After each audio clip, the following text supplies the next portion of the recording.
हटा के बिजवार गांव में भगवान बिहारी जू सरकार की प्रतिमा सालों से एक मंदिर का इंतजार कर रही है। करीब 20 साल पहले यानी कि साल 2005 में जो बाढ़ आई थी उसमें भगवान बिहारी जू का मंदिर ढह गया था, जिसके बाद भगवान बिहारी जू की प्रतिमा को पंचायत भवन के एक कमरे में प्रतिष्ठित कर दिया गया था। अहम बात यह है कि 20 साल का लंबा वक्त बीत चुका है, लेकिन अब तक भगवान बिहारी जू सरकार का मंदिर नहीं बन पाया है। आलम यह है कि हर दिन सुबह शाम आधे घंटे के लिए पंचायत का कमरा खुलता है, भगवान बिहारी जू की आरती सेवा की जाती है और उन्हें भोग भी लगाया जाता है। पूजा अर्चना के बाद कमरा बंद कर दिया जाता है।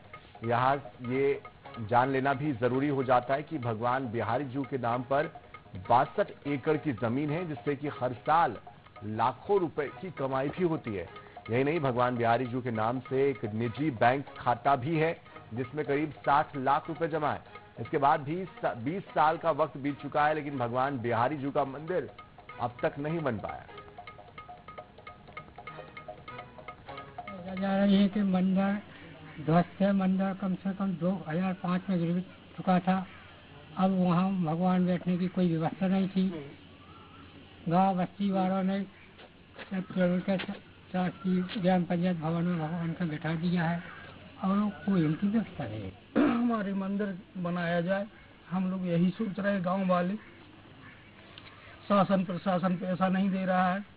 बाकी बिहारी जी को कैद रखा हुआ है पंचायत में, उनकी कोई व्यवस्था नहीं है। और शासन से कई बार हम गांव वाले एकत्रित होकर बोल चुके हैं कि हमारा मंदिर जल्दी से जल्दी बनाया जाए। मंदिर की कितनी संपत्ति है? करीब 52 एकड़ की लगभग जमीन है। 55 से 60 लाख रुपया शासन में जमा हुआ है और शासन 1 रुपए दे नहीं रही है। इस संदर्भ में मैंने जो पूरी जानकारी एकत्रित की है, वर्तमान में बिहारी जी सरकार का मंदिर वहां पर नहीं है। बहुत समय से मंदिर बनाने के लिए ग्रामीण जन प्रयासरत है। उस पूरे फाइल का हमने अवलोकन किया, जिसमें जो पब्लिक ट्रस्ट है और उस ट्रस्ट में जो कुछ सदस्य थे वो वर्तमान में फौत हो चुके हैं, जिसके लिए नए सदस्यों की नियुक्ति का कार्य प्रगति पर है और मंदिर भी बहुत जल्दी, मंदिर का निर्माण कार्य जो भी है बहुत जल्दी शीघ्र ही प्रारंभ हो जाएगा इसका।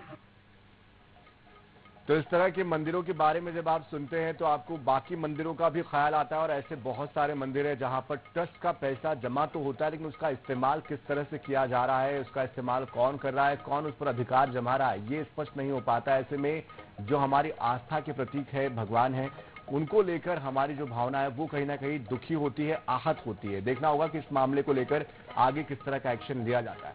बहरहाल वक्त हुआ एक छोटे से ब्रेक का, आप बने रहिए हमारे।